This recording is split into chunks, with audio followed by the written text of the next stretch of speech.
I don't know about you, but as a content creator, it's so easy to kind of get into the grind and have that fear and self-doubt kind of weasel its way in to the point where you really don't know what you're doing and why you're doing to begin with. Maybe you can relate. That's what I felt this past week. And there are 4 things that I came up with that are helping me continue to push forward and pursue my passions and goals in 2023. First off, and something that's gonna keep me passionate about what I'm doing with video in 2023 is to continue to learn, continue to hone my craft, which means watching more tutorials, which I'll be making more soon. It means going and trying new things. It means that, whether it's learning a new transition or a new color grading technique and then applying those in videos, I think that is such a great way to continue to keep our craft exciting and unique and a way for us to be passionate about it. I don't know about you, but when I make the same videos week in, week out like I do at some points, it's just not as entertaining. I don't find that passion, that fire that burns for so many of us to turn the camera on and talk or create. So I encourage you to learn those new things and try them out. I'm sure that'll help your passion thrive once again.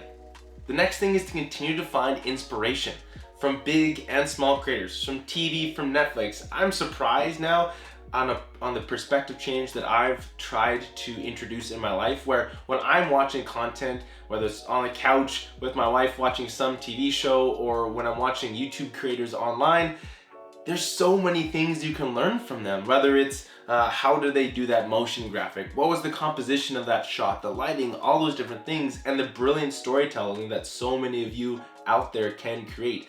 There's so many great things to learn from. All it needs is that perspective change to really look for it. Instead of passively taking in content, it is to actively seek out what they're doing and why they're doing it. And there are so many amazing things you can learn from that. And whether you're watching big creators like Peter McKinnon and Matty Hapoya and people like that, but don't compare yourself to them at the same time. I don't want to be the next Peter McKinnon, the next Potato Jet, those kind of creators that I just I'm thankful for the content they create. I want to be the best me I can possibly be. So please, when you're looking for inspiration, don't compare, but learn. Try the things they've done. See the techniques they've introduced and try them in your own videos. I've found that to make myself so passionate about what I do and continue to find new and creative projects to try. Find the small victories, because really that's where you can thrive in.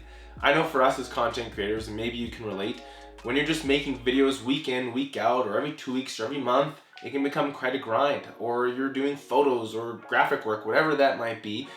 It's hard to see in that moment how you've improved, what things you've learned, what things you've gained. If you put out a video this week, congrats, that's amazing, great job. Maybe it's you've been working really hard on a video for the past month and you're excited to put that out. Man, what a great job that you've worked over the past month to make something you're really proud of. It's those small victories that matter so much more than the big ones, right? For example, me looking at my work from several years ago to compared to what I do now, wow, I've come a significant way. At least that's how I feel, and I can take a victory in that, knowing that I'm still working to improve. And I think that's a great thing we can all do as content creators, is to continue to strive for those small victories so we feel like we have made progress. And it's to live in those moments, and trust me, all those small victories will definitely lead to big ones. But if we just continue to look forward to the big victories, we're gonna miss on all the great things we've learned along the way, and it's so much easier to get demoralized and frustrated with what we're currently doing. So I encourage you, take in those small victories. They are all that more for you to be passionate and to work towards the things you really wanna do. If anything, the last point, keep creating. Keep pushing your passion forward. Learn new things, try out stuff, get inspired, and then continue to create over and over again. It is the #1 way for you to get better at your craft and for us to hone at it and to be better, be a better version of yourself in the months and weeks ahead. So no matter what 2023 looks like, no matter what it throws at you, make something, create something. And that doesn't mean it has to be the 10 out of 10 effort, right? It's never going to be perfect. Maybe one week it has to be the 5 out of 10 effort, and that is totally okay. Do not beat yourself up over the fact that this one video or this content wasn't as amazing as you hoped it would be. Be proud of the fact that you did it, you achieved it, and you posted it. that's really all I have for you this week. Again, we'll be back to the fundamentals next week, but this is what inspired me. So I encourage you, if this is something that resonated with you, comment down below something you're looking forward to in 2023, something you maybe are looking to create or anything like that. Hit subscribe, hit like, and I'll see you next week. And I am out of juice, so it's juice time. See you later. Next week, fundamentals, be there. I think we're gonna do composition. I think we'll be good.